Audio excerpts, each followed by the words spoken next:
Bonsoir mesdames et messieurs, bienvenue dans votre émission Vérité de fait. Nous sommes contents de vous retrouver encore cette semaine. Aujourd'hui, nous allons parler de la prolongation de 3 mois du mandat de l'East African Community, sa force militaire, sur le sol congolais. Et puis, nous parlerons de la gratuité de la maternité qui a été lancée par le chef de l'État, je crois, le mardi dernier, cette semaine. Et pour en parler, nous avons Monsieur Jean-Marie Ngoma Chitaka. Il est le président interfédéral Kinshasa de ERCO, parti cher au prof Yokan Pelae, parti membre de l'Union Sacrée, candidat député. Monsieur Jean-Marie Ngoma, bonsoir et bienvenue. Bonsoir, cher monsieur le journaliste. Comment allez-vous? On est sous la grâce divine et on souhaite que tout le monde soit dans la même ferveur pour que le bien-être au finish soit toujours constaté. Comment se portent les partis déjà? Mi figue, mi raisin, nous dirons qu'il y a un succès partagé parce que il y a quelques éléments, certains de nôtres qui ont été retenus comme candidats. Okay. Il va falloir attendre la publication de la liste officielle définitive, par, okay. La CENI, la liste définitive, je veux dire, pour pouvoir s'en réjouir. Mais tant mieux si on ne peut pas se retrouver dedans, on comprend que la lutte est âpre et on applaudira ceux qui seront retenus, nous les accompagnerons, bon gré, mal gré. C'est désormais à l'approche de scrutin, notamment pour la présidentielle. On voit les partis, il y a la vague de congrès qui désigne le chef de l'État naturellement comme candidat, comme faisant partie de l'Union Sacrée. Vous attendez quoi, vous, à la ERCO? Depuis la nuit de temps et depuis sa création, ERCO est un parti qui a affiché sa position. Évidemment, il faut passer par un congrès pour pouvoir, et c'est ça la politique de fonctionnement, de bon fonctionnement d'une institution politique, un parti politique. Il faut un congrès pour pouvoir désigner le candidat favorable. Okay. Et nous, à ERCO, nous pensons que le congrès est une formalité parce que c'est le candidat naturel, Félix-Antoine Tshisekedi Tshilombo. Donc, pas besoin d'un congrès pour le désigner candidat. Le congrès est un mécanisme officiel ou un mécanisme d'automatisation et d'officialisation. Oui. Nous passerons par là forcément. Et je ne pense pas qu'il y ait un propos contraire au mot d'ordre initial, c'est-à-dire soutenir le président de la République, chef de l'État, dans tout ce qu'il fait jusqu'à la fin du mandat et lui créer de l'espace politique pour un second mandat. Nous ne nous en déroberons pas. Voilà. Alors dites-nous, il y a bientôt avec ce qu'il y a eu, on va revenir d'abord sur cette histoire de Goma. Il y a eu de morts, il y a eu certes la réaction du gouvernement qui a fait tomber quelques têtes au sein des services. Votre impression et votre analyse des faits par rapport à cette tragédie? D'abord, nous voudrions dédramatiser cette situation qui est déjà trop pénible. Et parce qu'il existe bel et bien des instances capables de pouvoir arbitrer, sinon trancher de la question. Vous avez déjà vu la réaction du gouvernement, c'est de dépêcher une méga mission pour que sur place la question soit élucidée. Et vous avez vu que, comme vous le dites, les têtes sont tombées. Mais moi, j'aimerais être de commun accord avec la justice militaire pour pouvoir laisser les enquêtes évoluer jusqu'à la fin. Et ce qui devra être fait a déjà été fait. Il y a eu suspension à gauche, à droite. Il y a des gens qui sont arrêtés. Ça prouve bel et bien que la justice est en train de fonctionner quelque part. Et loin de nous l'idée de banaliser, nous aimerions nous joindre à chaque famille éprouvée ici comme pour exprimer notre douleur parce que ce sont des vies humaines.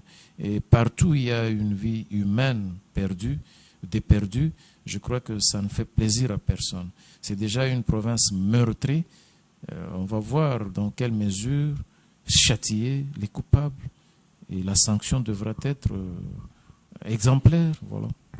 Justement, M. Jean-Marie, on va en venir justement à la cause même de ce qui a occasionné ces décès. Ces gens-là protestaient contre les maintiens de la MONUSCO sur le sol congolais. Et il faut dire que il y a un ras-le-bol de toutes ces armées étrangères sur le sol congolais. Et après, dans la foulée, vous apprenez que les mandats de l'EAC a été prolongé de 3 mois. Pour quelle fin? Pourquoi je dis pas que vous êtes dans les secrets des dieux, mais d'après vous, qu'est-ce qui pourrait justifier ce maintien ou cette prolongation?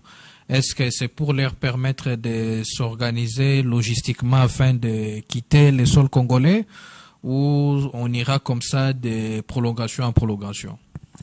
Étape par étape. J'aimerais d'abord vous dire que le gouvernement lui-même, sauf imprévu, ne veut plus de la présence de la MONUSCO. C'est la première des choses. Donc je ne pense pas que ceux qui sont venus manifester pour le départ de la MONUSCO aient plus de notoriété, de pouvoir que le gouvernement, qui d'ailleurs a dépêché notre ministre des Affaires étrangères, Christophe Lutundula, avec un message on ne peut plus clair, comme pour sommer, c'est-à-dire un ultimatum à l'ONU de rappeler le plus vite possible la MONUSCO à la fin de cette année, premièrement. Deuxièmement, qu'il s'agisse de l'EAC, dans ce qui convient d'appeler ici une prolongation de 3 mois, je crois que nous devons constater qu'il s'agit d'un discours non plus linéaire, parce que c'est un rapport de force. Nous assistons à des paradigmes contradictoires tels qu'aujourd'hui, ce qui était une faiblesse pour la RDC ne l'est plus. Son armée se retrouvant requinquée, possédant du matériel nécessaire à la chasse et à la pourchasse de tous ces bandits qui se sont introduits sur notre territoire, on ne va pas aller vite en besogne, parce qu'aujourd'hui, il y a plus de crainte que de mal de l'autre côté. Ce qui pouvait être la faiblesse de la RDC a été pensé, corrigé, au point de constituer aujourd'hui une force qui fait peur aux autres. Donc, l'EAC a son compte peu, je sais pas, je crois qu'il y a eu notre ministre de la Défense aussi qui était sur place à l'un des sommets, comme pour décider ensemble. Donc ce n'est pas une décision qui a été prise unilatéralement par l'EAC. Qu'est-ce qui pourrait justifier cette décision de prolongation? Serait-elle pour leur laisser justement accorder de se préparer logistiquement avec toute l'artillerie possible? Ce que vous dites n'est pas non plus faux, parce que ce n'est pas en un jour, ce n'est pas en 24 heures qu'on peut plier bagage et repartir. Je constate que la mission pour laquelle ils étaient appelés ici en RDC n'a pas été totalement ni entièrement exécutée. Donc, il va falloir qu'on réfléchisse sur ce qui devait être fait correctement. Par exemple, le cantonnement des rebelles, leur désarmement et puis leur insertion, ils ont failli, ils n'ont rien fait. Bon, le temps qu'ils demandent, c'est eux qui demandent, mais il arrivera un jour où ils n'auront plus à rien demander. Donc c'est un constat d'échec. Qu'ils demandent 2 jours, qu'ils demandent 3 jours, qu'ils demandent 3 mois, ils seront limités. Mais est-ce qu'on va aller comme ça des prolongations en prolongation? C'est un peu comme avec la MONUSCO. C'est pas aujourd'hui qu'on appelle au départ, mais il y a toujours des signes ça qui tarde ne à trompent venir. pas. Il y a toujours des signes qui ne trompent pas, je disais. Hier, on n'avait pas aussi la possibilité de pouvoir lancer un ultimatum à l'ONU. Si aujourd'hui cela peut être fait, c'est que il y a une force que nous détenons, une force capable de démystifier ceux qui pensaient que nous allions toujours être à la traîne de toutes ces sociétés qui ne sont plus pour la paix. La MONUSCO, par exemple, avec elle, nous avons, le gouvernement, je veux dire, a dépensé dizaines de milliards pour pouvoir instaurer la paix partout en RDC. Mais le constat d'échec est celui-là. À un certain moment, il y a saturation, un point de ras-le-bol. On ne peut plus tolérer. Et avec la MONUSCO, nous nous disons qu'il est temps que cela s'exécute et le plus vite possible. Parce que, comme je le disais, d'entrer en la matière, nos forces armées sont aujourd'hui capables de faire face, mais il ne faudra pas que ça soit dans le désordre et le chaos, parce que la région est déjà en proie avec beaucoup de conflits. Il faudra que si nous pouvons intervenir, et que ce soit de façon civilisée, de façon humanisée, et qu'il y ait moins de pertes qu'à l'entrée de rebelles. Ça, le gouvernement aussi est en mesure de pouvoir le garantir aujourd'hui. On ne va pas imiter les faits et gestes de rebelles tels qu'ils ont fait, non. Nous allons apporter l'autre réponse appropriée pour asseoir une accalmie et faire perdurer une paix sans limite. Voilà. Et quand on parle de la sécurité, c'est vrai, avec les derniers événements qui ont eu lieu, on sent une forte concentration sur les Nord Kivu, Ituri, qui est aussi une zone d'opération militaire, est de moins en moins citée. On en parle peu. Il semble qu'elle n'est pas assez sous les lumières comme les Nord Kivu. À part les événements malheureux récents qui ont eu lieu, par quoi on peut justifier une telle attention sur le Nord Kivu au détriment de l'Ituri? Mais une question, monsieur le journaliste, c'est vous qui en posez, c'est vrai, mais c'est une réflexion que nous pouvons faire. Entre le Nord Kivu et l'Ituri, quelle est cette zone en proie avec une menace sérieuse? Partout, il y a des vies humaines. Hein. Oui, c'est vrai, il y a des vies humaines, mais la menace sérieuse, elle est où? Elle est partout. Elle est partout. Sérieusement, je dis que nous sommes infiltrés directement par le Kivu. Ok. Directement. Et chaque jour qui passe ou qui passait, nous avions l'impression que les imposteurs de M23 menaçaient avec leur maître à penser, menaçaient Goma. Et je crois que c'est une muraille qui ne doit pas tomber. Et si on concentre le plus de force au Nord Kivu, je crois que toute proportion gardée, il n'y a pas à discuter. Il n'y a pas à discuter. Par rapport à l'Ituri, je crois que toutes les frontières devront être sécurisées. Tout à fait. Mais Goma, dans l'immédiat, est protégé et nous avons bien de raisons de voir le gouvernement et apporter un jugement de valeur positif quand le gouvernement est en train de sécuriser. Et même le Sud Kivu, partout, il y a des renforts, il y a des militaires qui sont partout. Allez, merci. On va parler maintenant du deuxième sujet de cette émission. C'est toutes les actions sociales que le chef de l'État est en train de mener récemment là. On l'a vu cette semaine lancer la gratuité de la maternité, une mesure qui avait été annoncée avec pompe. On le voit maintenant, c'est d'effectivité, c'est matérialisé. Votre impression déjà, votre analyse avant qu'on en vienne aux questions. Comme vous le dites, mardi 6 septembre, le chef de l'État lançait déjà la campagne de la sécurité sanitaire sur l'ensemble de la République, en commençant par le camp Tchatchi. Il s'agit d'une information. C'est une information et toute information devra être canalisée. Il faudra que tous ceux qui peuvent s'y employer, la presse, notamment les ministères concernés, c'est-à-dire la santé publique, le ministère du genre et famille, il faudra des efforts pour créer une synergie afin d'informer suffisamment la population et de la sensibiliser au sujet de cette gratuité de la maternité déjà lancé sous forme de projet de couverture santé universelle par le chef de l'État.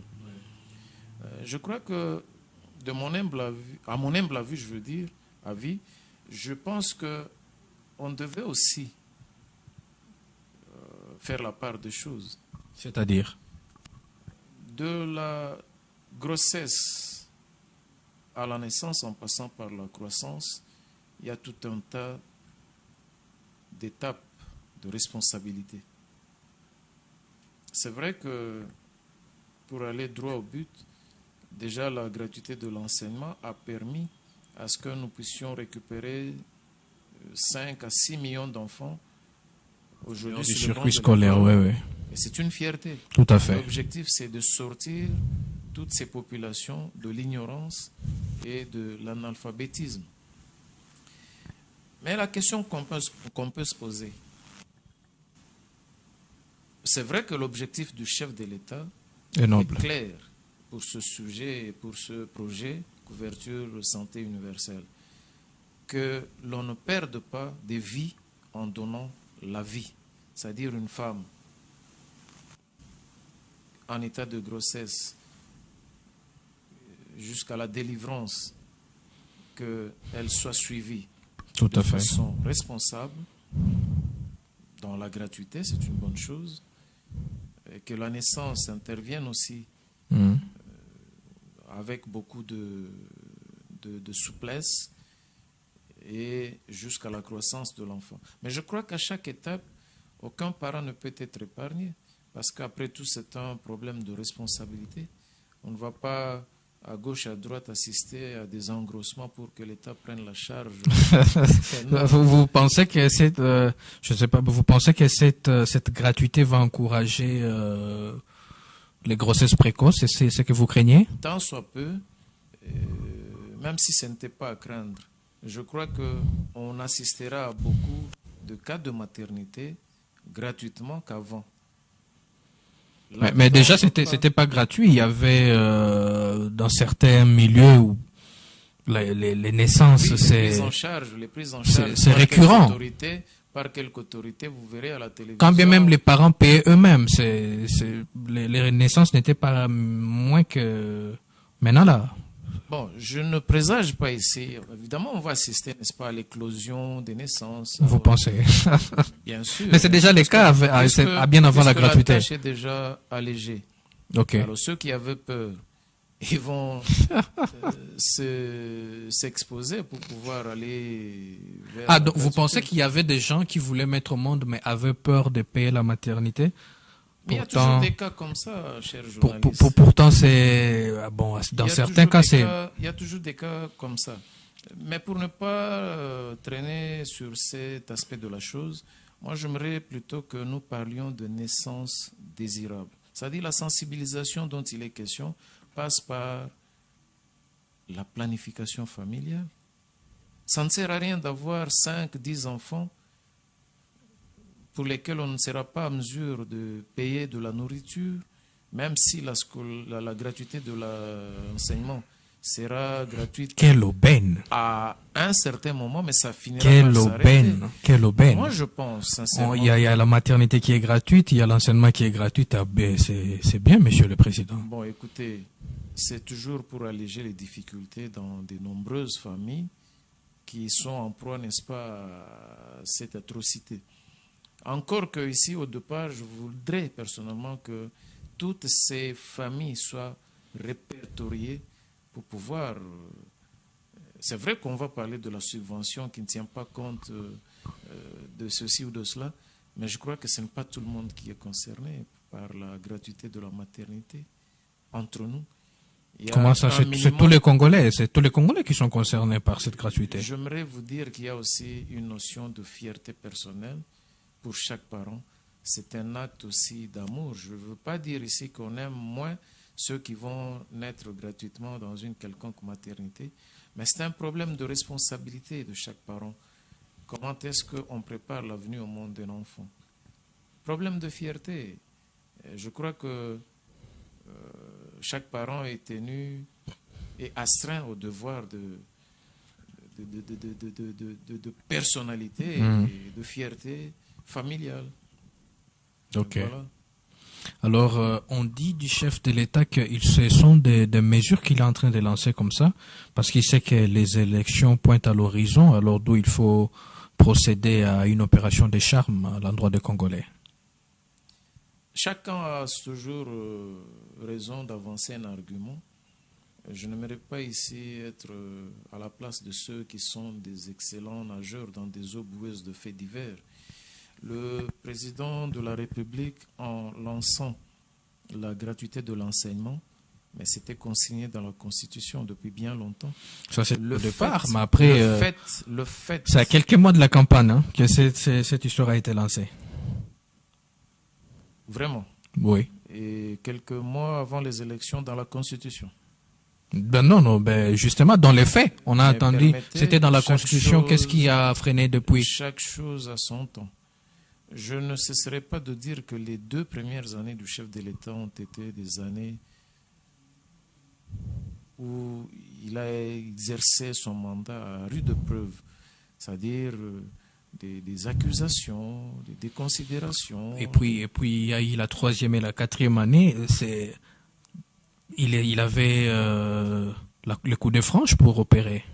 Mais bien sûr, puisqu'il en a des coups de franche, comme vous le dites, mais permettez-lui d'abord d'évoluer et à la fin, vous allez constater, c'est le temps qui lui reste, vous voulez qu'il le vole où? Et puis, ce n'est pas du tout mauvais de sortir de son carquois toutes les flèches amenées à la chasse. Cette campagne étant lancée, comment voyez-vous les choses déjà? Parce que vous semblez craindre tout à l'heure dans vos dires qu'il y ait comme une sorte d'encouragement auprès de certains parents qui allaient déferler sur terre des enfants. Mais après, quelqu'un m'a dit que ce genre de mesures sont prises dans un État pour encourager la croissance démographique. Est-ce que ça ne serait pas une mesure prise dans un mauvais contexte? Mais non, mais non. Je crois que la couverture santé universelle n'est pas un contexte qu'on puisse rejeter. Parce que par exemple en Chine ou soit au Japon, la maternité est régulée. C'est-à-dire il y a un seuil que les parents ne peuvent pas dépasser parce qu'il y a surpopulation. Vous parlez de la planification. Et tout au début, j'ai dit qu'il faut qu'il y ait une certaine planification, mais aussi cette envie de pouvoir faire venir au monde des naissances, des enfants désirés. Oui, des cas d'accident peuvent augurer, mais je pense qu'il faut les limiter le plus possible. Je ne suis pas de ceux qui pensent qu'il faut limiter le nombre de naissances, mais je crois que dans chaque famille, le nombre de naissances devra être proportionnel au PIB, au pouvoir d'achat. À quoi ça peut servir à un parent, je vous disais tout à l'heure, d'avoir 10, 15 enfants lorsqu'on ne sera pas en mesure de les nourrir, ne fût-ce que les nourrir? On en fera des chèques tout simplement. C'est irresponsable. Voilà pourquoi le ministère du Genre et Famille, ensemble avec celui de la Santé, peuvent concourir avec toutes ces associations de bienfaisance et de bien-être de naissance désirable qui luttent âprement jour et nuit pour pouvoir asseoir, procurer aussi un bien-être familial et qu'ensemble les efforts soient conjugués pour obtenir le meilleur. Mais maintenant, là, ces enfants-là sont dans un circuit de l'État, c'est-à-dire la maternité est gratuite et puis arrivé en âge de scolarité, ils vont à l'école gratuitement. C'est déjà un minimum de garantie, n'êtes-vous pas d'avis? Mais c'est déjà un acte positif à mettre au compte et à l'actif du chef de l'État. Ben justement, donc d'où les parents, comme vous le disiez tantôt, qui éprouvent certaines difficultés à entretenir leurs enfants sont tout de même exemptés. Quelque part, oui, c'est comme avec les frais de scolarité. Au lieu d'affecter totalement tous les frais à la scolarisation, le reste pouvait être et peut être à ce jour économisé pour penser aux autres besoins fondamentaux en famille. Monsieur Jean-Marie, Ce qui est vrai, c'est que à un certain moment, l'État est en train de se dédouaner par rapport à chaque activité, dans chaque domaine de la vie. Il arrivera demain ou après-demain qu'on puisse créer des emplois. Ça, c'est aussi un devoir consigné dans la Constitution, tel que chaque Congolais puisse bénéficier d'un travail. C'est le pouvoir organisateur. C'est le pouvoir qui fait en sorte que les choses existent. Tout le monde ne peut qu'avoir les yeux tournés vers le gouvernement. Mais c'est la question une question qui se pose, c'est jusqu'où ira-t-il avec ces gratuités, lui, Tshisekedi? Mais tant que faire se pourra, pourquoi le lui en empêcher? Si la Constitution les lui autorise et qu'il n'est qu'un simple acteur pour pouvoir mettre en musique ce qui est demandé par la loi fondamentale de notre pays. Où est le mal? Je ne trouve pas. À aucun endroit, on pourra signaler la négativité de cette mesure. Au contraire, ce sont des familles qui s'en réjouissent. Si pour la maternité, on pourra constater que c'est aussi une bonne chose que de penser à applaudir, mais tant mieux, ça sera déjà une bonne chose aussi. Et dans chaque domaine de la vie nationale, je crois que il arrivera un moment où il sera applaudi sans forcer la note. Constatez déjà que dans beaucoup de domaines, là où il était mis en doute, là où il était conspué par certains, aujourd'hui, il fait la fierté nationale. Dans tous les domaines, presque petit à petit, on commence à comprendre quelle est la politique de l'homme et comment est-ce qu'il agit. Calmement, doucement, sûrement en apportant des éléments de réponse et qu'il faut tomber tous les murs de critiqueurs qui s'étaient érigés en écran de suspicion. Mais après, oui, ce n'est que sur un aspect de choses, c'est pas tout à fait rose ailleurs. Il y a la flambée des prix sur le marché des denrées alimentaires, il y a l'instabilité de prix de transport en commun, il y a toutes ces choses-là. Donc, le tableau n'est pas si rose que ça. Je ne le dis pas non plus. Je pense que... Ben justement, pour vous dire que ces détracteurs auront pas mal de ficelles sur lesquelles tirer, par lesquelles tirer, au fait. Vous savez, aujourd'hui, le président, on l'appelle, n'est-ce pas, Fachi Béton. C'est parce que son béton à lui, il préfère le commencer par la base. N'est-ce pas? Et hier aussi, il y avait du béton quelque part. Mais on s'en servait comme toiture. Et aujourd'hui, la vérité, transcendant beaucoup de domaines, la vérité tranchant, commence à faire comprendre aux gens que ce qui est vrai, c'est qu'il faudra sortir des maisons en toiture sous forme de béton parce qu'on risque d'en recevoir sur la tête. On a risqué d'en recevoir, on en a même reçu sur la tête en faveur des maisons dont la base est bétonnée. Cette image, c'est simple, c'est une allégorie telle que je vous dise que la vérité, elle commence à la base. Ok. Merci à vous, Monsieur Jean-Marie Ngoma Chitaka, d'avoir répondu à notre invitation. Et nous espérons vous recevoir encore très prochainement.